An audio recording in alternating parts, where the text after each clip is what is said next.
dari usaha bersama pada dan juga Sekat dari SMKN 153.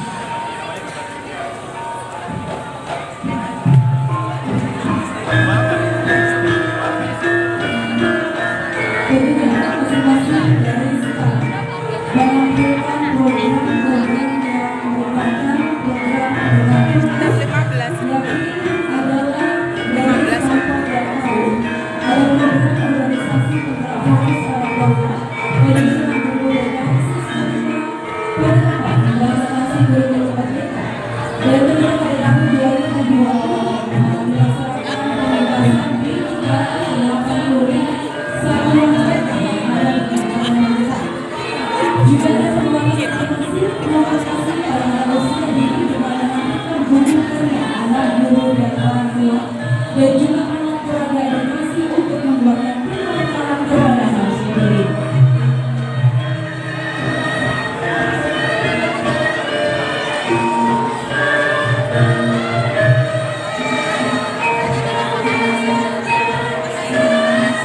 Dari standar dengan tahu dan menjadi standar masing-masing yang berbagai yang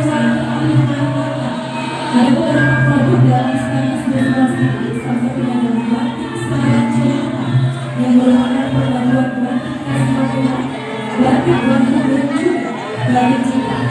Ada juga pilihan ayam yang terbuat dari kolang dan bekas, kemudian juga produk telur asin, olahan abon nenek, juga kelapa bulu dan juga daun yang sama serta kopi.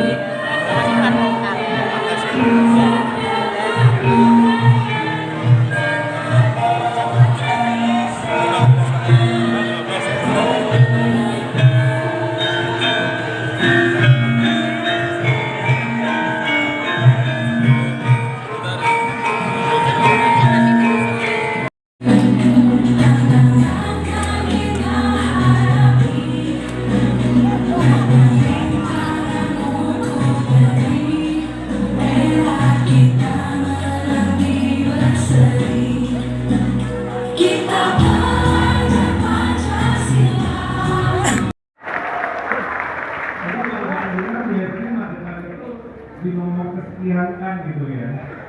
Ini bahkan muncul loh di panggung nasional. Berapa tahu Bapak Ibu kalau makan kertas Indonesia kira-kira berapa? Banyak ya. Ada 514. 514. Magetan bisa, pokoknya Magetan ada 3 ya, kan ada 2 lagi. Tapi Magetan itu masuk ke atas. Bukan berapa? Kenapa Magetan di atas? Karena ya Bapak Ibu semua.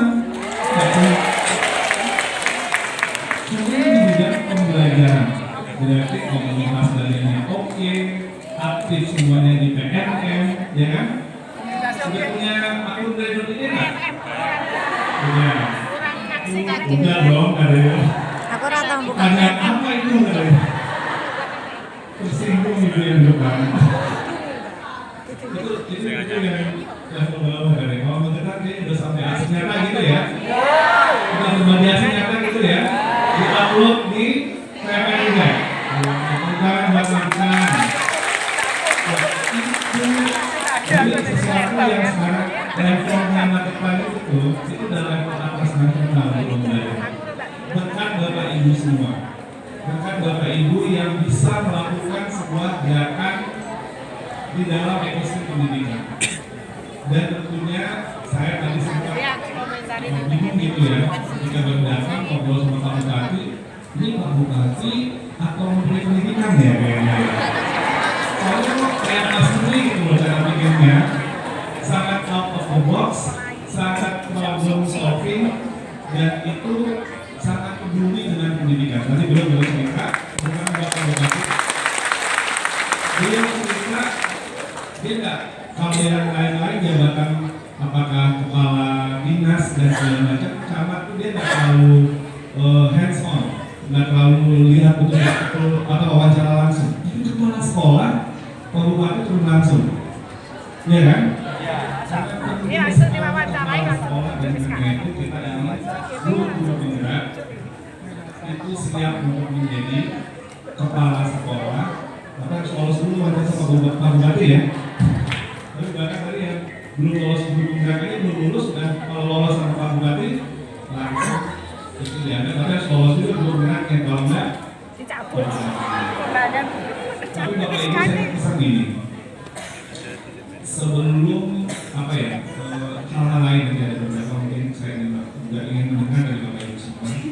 Ingat, dalam Merdeka Belajar itu bukan masalah status Bapak Ibu yang terpenting. Yang terpenting dalam Merdeka Belajar adalah dampak kita kepada murid-murid kita. Apapun peran kita, dimanapun kita berada, jadilah jembatan-jembatan yang akan menyegarkan anak-anak kita kepada zaman mereka yang penuh tantangan. Kita sedangkan mereka dengan soft skills, dengan keterampilan, dengan karakter yang siap untuk menghadapi tantangan zaman. Kita bersatu di situ. Bukan masalah status kita apa. Kita bisa statusnya macam-macam, peran kita bisa macam-macam. Tapi kita bersatu dalam tujuan bersama. Jika saya ditanya, apa tujuan mereka belajar? Saya akan bilang sangat simpel tujuan mereka belajar. Ada 3. Pertama, tujuan mereka belajar adalah murid. Pertama. Kedua, tujuan mereka belajar adalah murid. Dan yang ketiga, itu tujuan mereka belajar. Jadi ini menyatukan semua komponen dalam masyarakat, mau dia dari dalam sekolah, dari luar sekolah, dari organisasi, dari tentunya pemerintah, semuanya pusat dan daerah, kita bisa membentuk sebuah barisan untuk gerakan Merdeka Belajar. Kemarin kita baru merencanakan Merdeka Belajar yang berkelanjutan. Kenapa?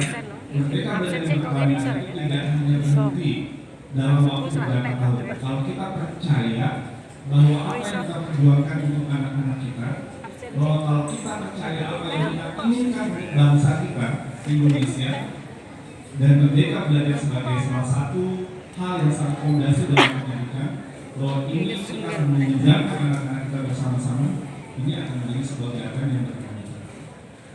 Jadi Bapak Ibu, ini Magetan bisa bagus dengan Bapak Ibu. Mudah-mudahan melalui kerjasama kita semua, atau kalian ini akan menghasilkan SDM unggul untuk Magetan. Amin. SDM unggul kalau Magetan maju Bapak Ibu, maka Magetan akan juga berkontribusi untuk Indonesia. Orang-orang tertentu Mbak. Ulang mana di 2045. Bapak Ibu, saya kemarin sempat terenyuh selama ketika kita meluncurkan episode ke-24 Merdeka Belajar. Isinya apa? Apa episode ke-24 yang terakhir? Gerakan transisi PAUD SD yang benar. Saya lihat ke dalam ruangan ada muda-muda PAUD, istri-istrinya kepala daerah seluruh Indonesia kumpul. Sama kepala dinasnya ada beberapa, terus ada sekitar 650 orang undangan peserta dari kementerian, itu berarti sampai ini ada 300 orang.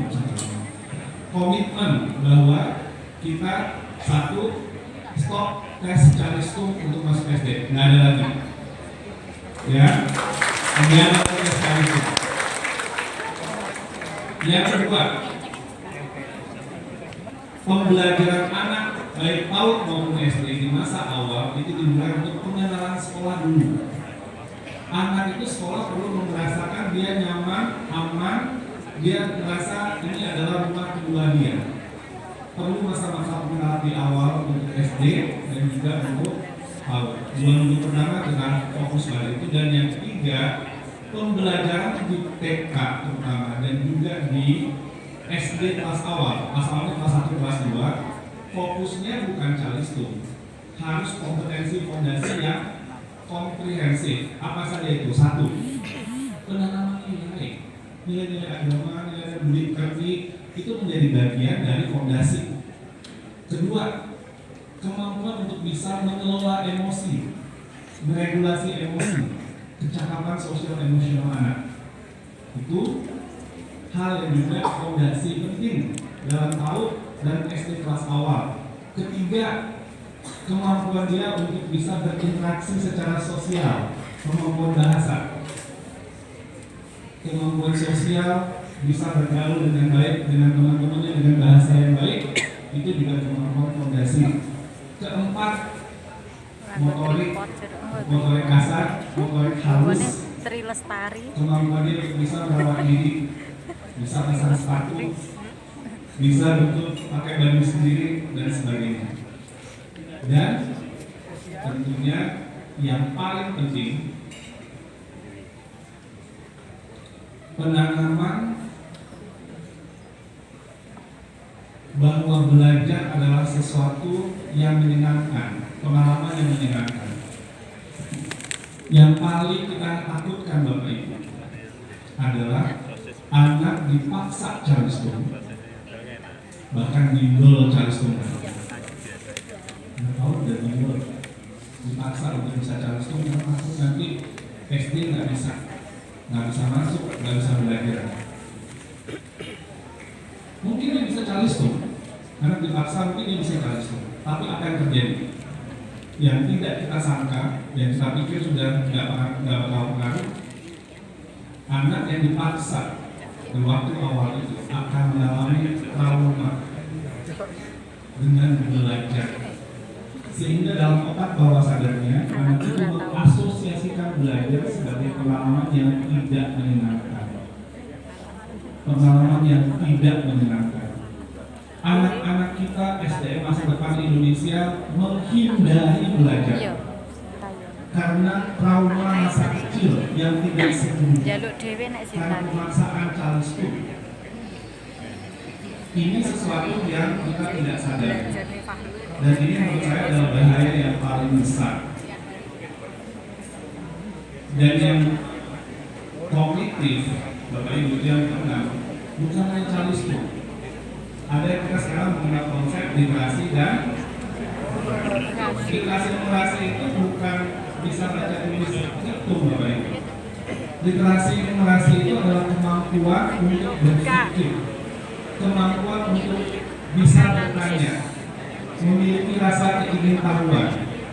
Jadi gimana caranya fondasi awal itu anak-anak kita rawat keingintahuan dia, rawat keingintahuan anak, sehingga kemudian hal yang sebelumnya belajar itu mereka senang, mereka ingin tahu. Tapi kalau udah dikerucutkan dia sampai seperti ini, ada pertanyaan sama saya, Pak, gimana tuh buku SD-nya kelas 1 waktu dari sini gampang doang, oh gimana kan caranya itu? Bapak Ibu kalau bingung pakai kurikulum merdeka aja, pakai buku teks kurikulum merdeka aja. Buku teks kurikulum merdeka sudah mengasumsikan anak-anak kelas 1 kelas 2 itu masih belum bisa belajar hitung seperti yang kita bayangkan. Ini dipaksa. Ini gambar-gambar itu tidak bisa ngerti. Ciki mundi ciki. Jadi tidak harus belajar dengan kalimat-kalimat instruksi yang awal. Tapi di PAUD itu tagline-nya ini ada vokalan di sini, merdeka bermain, gitu ya. Kalau dia ada ini sendiri tidak, merdeka bermain. Kenapa? Karena bermain adalah belajar dan belajar adalah bermain. Jadi kalau bingung, kalau tanya gimana ini cuma mau doang bilangan kan? Ini kurikulumnya kurikulum merdeka itu doang. Oke apa? Kurikulum merdeka, pakai kurikulum merdeka PAUD, pakai kurikulum merdeka SD. Masih indeksnya itu sudah selaras dengan gerakan transisi politik. Kenapa Bapak Ibu? Keputusan yang kita ambil pada hari ini, tahun berapa sekarang? 2023, anak yang masuk SD tahun ini tamat kuliah, kalau kita pikir kuliah SD berapa tahun? Nah, tambah SMP berapa tahun? Jadi berapa tahun? Tambah 3 lagi SMP berapa tahun? Tambah kuliah kira-kira berapa tahun? Jadi 12 tambah 4? Kalau sekarang tahun 2023 tambah 16 kira-kira tahun berapa? 2039 dan seterusnya sampai Indonesia Emas 2045 dan seterusnya. keputusan kita sekarang itu bukan hanya untuk sekarang. Keputusan kita sekarang akan berdampak kepada Indonesia di masa mendatang. Anak-anak yang sekarang masuk SD, jika dia mau belajar, jika dia sudah mengalami asosiasi belajar sebagai pengalaman tidak menyenangkan, maka SDM Indonesia menuju Indonesia emas itu SDM yang tidak senang belajar. Itu bahayanya. Jadi monggo nanti saya titip Bapak Ibu yang paling sulit tahu nggak siapa ini yang bakal dihadapi? Bukan para guru sih, kepala sekolah, bukan yang awal. Kan ibu juga orang tua ya, Bapak Ibu kan orang tua ya. Ini bapak-bapak ini kumpul sebelah sini semua ya kayaknya. Jadi titik saya terutama gerakan transport yang menyenangkan ini karena ini sesuatu yang sudah lama ditunggu-tunggu oleh masyarakat. Jawabannya adalah dengan menggunakan kurikulum merdeka. Merdeka bermain adalah belajar dan belajar adalah bermain. Dan juga kelas awal SD, kelas 1, kelas 2 itu dengan kurikulum merdeka. Itu akan membantu dan memudahkan supaya pembelajaran itu menjadi lebih relevan, menyenangkan bagi anak-anak. Mau nggak seperti itu? Bapak Ibu mau untuk anak-anak kita menjadi orang-orang yang senang belajar? Bayangkan mimpi kita apa? Saya sebenarnya ingin dialog lebih panjang, tapi saya titip satu hal. Bapak-bapak, ibu semuanya bekerja jangan hanya sekedar bekerja. Sebagai pendidik kita sudah mimpi bersama. Apa mimpi kita? Mimpi yang terdekat, mimpi untuk masa depan. Bapak Ibu ini masa depannya seperti apa? SDM seperti apa? Yuk kita perjuangkan sama-sama. Pendidikan itu bukanlah hanya tentang masalah kurikulum, tentang masalah asesmen. Pendidikan adalah perjuangan kita membangun sebuah peradaban, sebuah masyarakat cita-cita negara bersama. Jadi tugas Bapak Ibu sekali bukan sekedar ngajar kurikulum, asesmen, tapi Bapak Ibu semua adalah bagian dari membentuk peradaban masyarakat kita ke depan.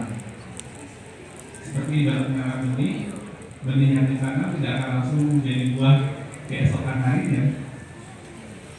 Proses benih yang ditanam itu perlu dirawat, perlu diberi air, diberi pupuk, cahaya matahari yang cukup, lalu dengan bersabar kita, kalau ini ada hama kita bersihkan, sehingga lama-lama nanti dia besar, baru nanti dia bisa berbuah.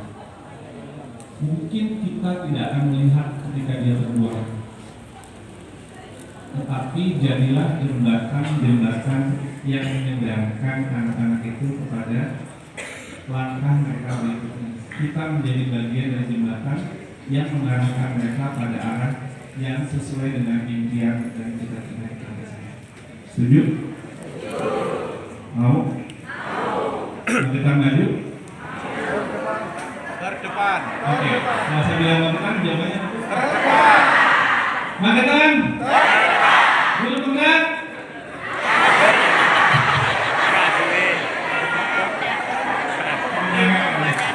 Oke. Bapak Ibu, coba saya tes dulu ya. Di sini ada macam-macam ya, Bapak Ibu, saya sapa dulu ya. Ada, tunggu. Mana keluarga guru penggerak angkatan 4 boleh diri nggak? Angkatan 4. Guru penggerak pengajar praktek fasilitator angkatan 4. Nah.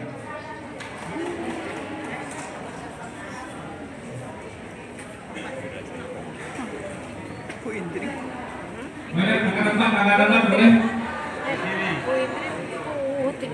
Nah, iya.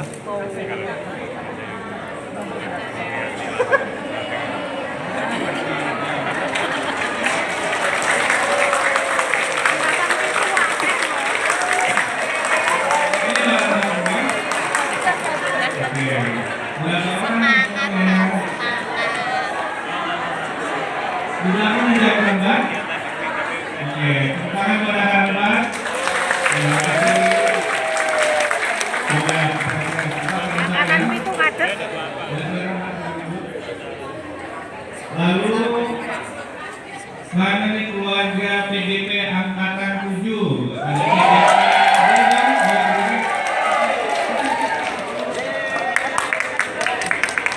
Ini adalah tujuh semua.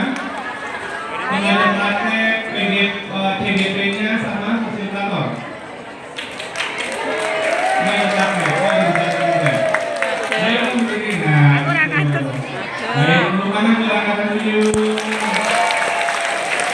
Baik, coba selanjutnya sekolah penggerak TK, SD, SMP. Silakan diri.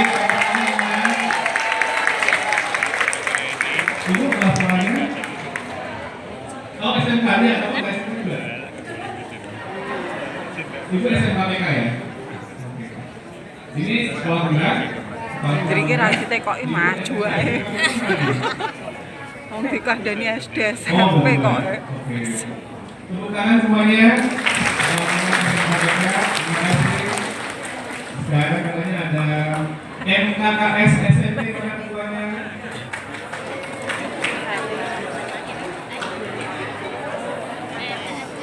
Oh, ada angkatan 8. Angkatan 8 mana angkatan 8? Mana angkatan 8? Jadi saya paling baik angkatan 8 itu. Kalau dia angkatan 8 mana? Angkatan 8 ya.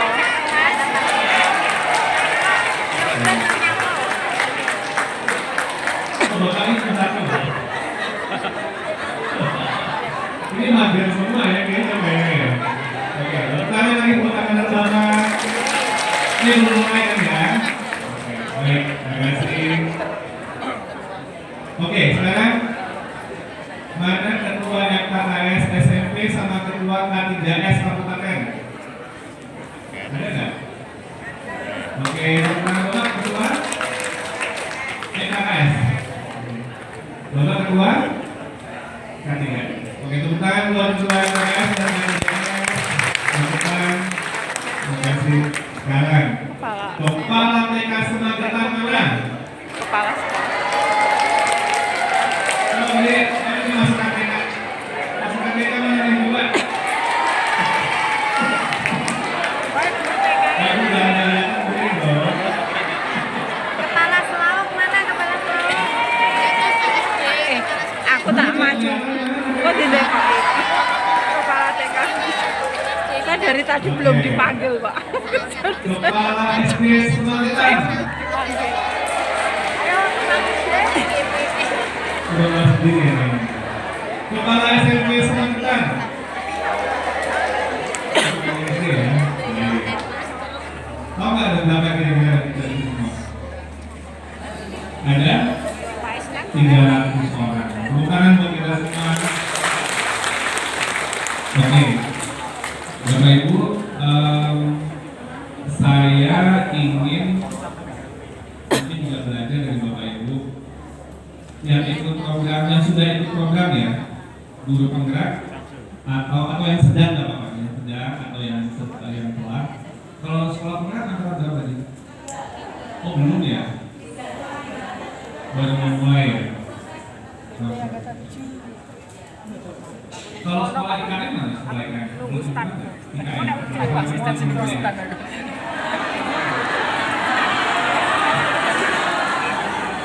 Bener ada semua? Nanti saya cek bagaimana. IKN nya sejak kapan? Tahun ini atau tahun lalu? Hah?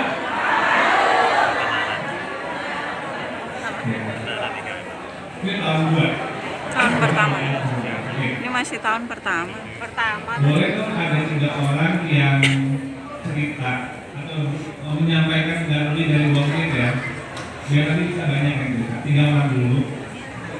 Apa pengalaman paling menarik atau paling berkesan selama ikut di program yang Bapak Ibu ikuti? Boleh tentang guru penggerak, boleh tentang sekolah penggerak, boleh Ayo Pak Haji tentang maju, pribadi mereka. Bu Ade maju. Atau Windri. dari bawah ini ya. Di luar kok. Jadi Kontak ini gitu ya. satu peristiwa yang paling berkesan. Langsung diangkat kepala sekolah gitu.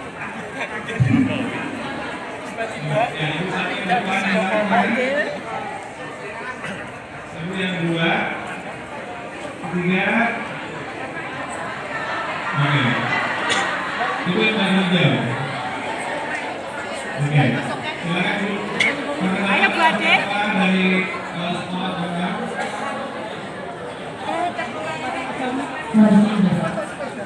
Ya. Baik Bapak, nama saya Adik Lestari. Ibu Ani. Saya pelajar negara Ini sepatunya nih. dari SMP Negeri 2 Maswati. Hanya dua sekolah negeri yang lolos untuk menjadi sekolah bergerak Bapak.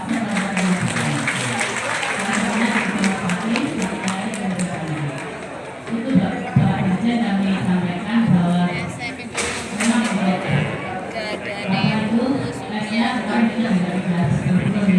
tapi yang membuat sesuatu luar biasa itu proses dalam mengikuti dunia Bapak. Kan dunia mesti bukan jam kerja dan sekolah saya itu apa itu tempatnya di Maswati itu sering terkena saya dari India radar pesawatnya.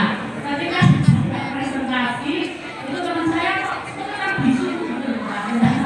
Itu karena amat macet, mesti macet manis karena takutnya itu kan masuk ke penilaian. Nah itu kalau terus ya alhamdulillahnya sama Bapak Kadis itu di PLT kan dari negara sehingga sekarang setelah mainan setiap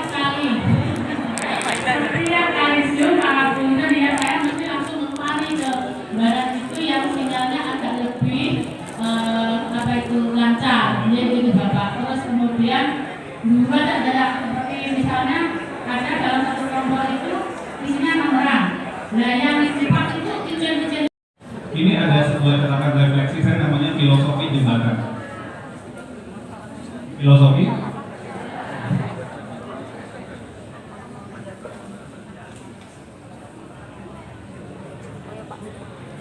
bangunlah jembatan, bukan tembok. Jembatan untuk berinteraksi, berkomunikasi, dan berkolaborasi, saling memahami aspirasi. Berdirilah kita di atas kepentingan bangsa dan negara, bukan di atas kepentingan pribadi atau golongan. Carilah jembatan untuk jemput pengetahuan yang sesuai dengan kodrat alam dan kodrat zaman. Kita adalah pewaris nenek moyang, leluhur pendiri republik, pemimpi dan pejuang untuk gapai cita-cita bersama, merdeka lahir dan batin. Saya berpikir tentang sebuah revolusi belajar, revolusi cara pikir yang mensyaratkan kita untuk bergerak, jawab panggilan kodrat zaman kita. Tujuan revolusi belajar ini adalah melayani anak-anak generasi penerus bangsa, para pemimpin masa depan negeri ini, bukan lagi untuk generasi masa kini. Di generasi masa depan inilah kita titipkan segala asa dan harapan. Semua dipersyaratkan untuk bekerja keras, mempersiapkan lahirnya generasi ini, kerja keras tanpa pamrih, ikhlas dan produktif. Marilah kita berlomba-lomba menjadi jembatan, besar kecil tak masalah. Jadilah penghubung antara kegelapan dan terang benderang, antara generasi saat ini dan masa depan. Peliharalah harapan sekecil apapun. Jangan mau kita diadu domba, politik prasangka, dendam dan curiga. Itulah dulu senjata pemerintah kolonial Belanda. Kita semua saudara sebangsa. Karena tumpah darah kita adalah Indonesia. Indonesia itu bercita-cita memanusiakan, mencerdaskan segenap tumpah darahnya, mewujudkan kemanusiaan dunia yang merdeka, damai, sejahtera, berkeadilan sosial untuk seluruh umat manusia. Masing-masing kita memikul tanggung jawab. Pertama, tanggung jawab untuk diri sendiri, untuk berkemauan belajar, untuk berubah dan menjawab kodrat zaman. Kedua, tanggung jawab satu sama lain, membantu dan berbagi kemampuan dan keahlian jadilah teman belajar bagi yang lainnya. Tujuan kita adalah bantu belajar anak-anak kita, di mana saja. Maka belajarlah, berbagilah, bantu yang lainnya. Semua kita memikul tanggung jawab ini. Apa yang terbaik untuk anak-anak didik kita, lakukanlah. Jangan tunggu perintah, instruksi, atau aba-aba. Ambil langkah pertama, lalu teruskan dengan langkah kedua, dan seterusnya. Kita semua melangkah bersama-sama, dari manapun kita berada. Bahu-membahu, maju bersama-sama, serta bergerak, wujudkan perbedaan. Terima kasih saudara-saudara. Assalamualaikum warahmatullahi wabarakatuh.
Ya, jangan